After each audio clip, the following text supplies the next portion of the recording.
કેટલો કાળો મેલ નીકળ્યો અને લોયું એકદમ ચાંદી જેવું થઈ ગયું.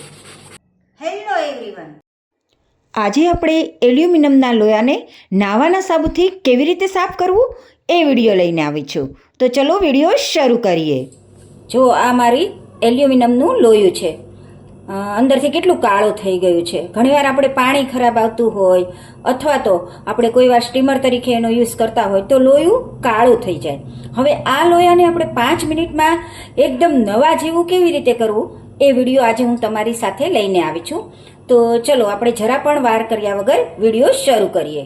હવે આ લોયાને આપણે સાફ કરવા માટે મેં અત્યારે નાવાનો વ્હાઈટ સાબુ લીધો છે. તમારે આવો વ્હાઈટ સાબુ જ લેવાનો છે અને નાવાનો સાબુ હોય એ જ લેવાનો છે. આપણે જે વાસણ સાફ કરી છે ને એ સાબુ તમારે નથી લેવાનો, આવો વ્હાઈટ સાબુનો જ ઉપયોગ કરવાનો છે. અને પછી તમારું લોયું જોજો એકદમ નવા જેવું થઈ જશે. હવે આપણે લોયામાં 1 ચમચી જેટલું પાણી એડ કરીશું જેથી કરી અંદર સાબુ સરસ રીતે લાગી જાય. હવે આપણે સાબુને આવી રીતે લગાડી દેવાનું છે, બસ બીજું કશું નથી કરવાનું. આવી રીતે તમે લગાવી દઈશું ને સાબુને તો તમારું લોયું એકદમ નવા જેવું થઈ જશે. કારણ કે આપણે નાવાનો સાબુનો ઉપયોગ કર્યો છે માટે તમારે કોઈ બીજો સાબુ નથી લેવાનો, બીજા કોઈ પણ કલરનો. જો તમારી પાસે વ્હાઈટ સાબુ હોય ને તો વધારે સારું. બસ આવી રીતે જ્યાં જ્યાં કાળું હોય ને ત્યાં તમારે આવી રીતે લગાવી દેવાનું છે. હવે આપણે એને ઘસી લઈશું. હવે તમારે આવું વાસણ સાફ કરવાનું સ્ક્રબ લેવાનું છે અને એને ઘસવાનું છે. તમે ઘસશો એટલે અંદરથી એકદમ કાળાશ નીકળી જશે.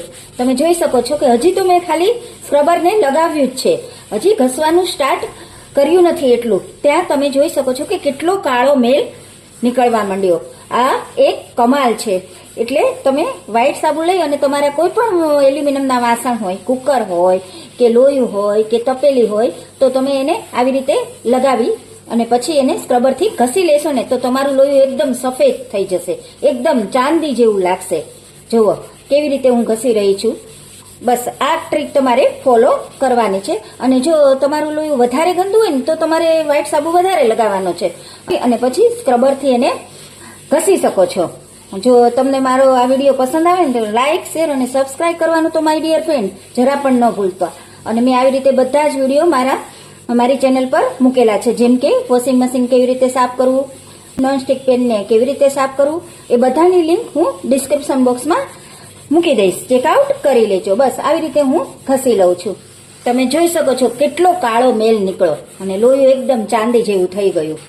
જુઓ થઈ ગયું ને એકદમ, કેટલો કાળાશ નીકળી. આવા લોયાનો આપણે ઉપયોગ કરીએ તો આપણી હેલ્થને કેટલું નુકસાન થાય. જુઓ કેટલો કાળો મેલ નીકળ્યો ને. હવે આપણે એને સાદા પાણીથી ધોઈ લઈશું. હવે મેં આ સાદું પાણી લીધું છે, એમાં આપણે લોયાને ધોઈ લઈશું. જુઓ કેવું સરસ નવા જેવું થઈ ગયું. કેવું લોયું હતું મારું કાળું અને કેટલો મેલ નીકળ્યો તમે જોઈ શકો છો. કેટલો બધો મેલ નીકળ્યો અને લોયું એકદમ નવું થઈ ગયું ને. તો જરૂરથી મારી ટ્રીક ફોલો કરજો. જો બસ આવી રીતે ધોઈ લેવાનું છે. થઈ ગયું ને એકદમ ચકચકાટ. હવે હું તમને મળીશ નવા વિડીયોની સાથે. Bye bye.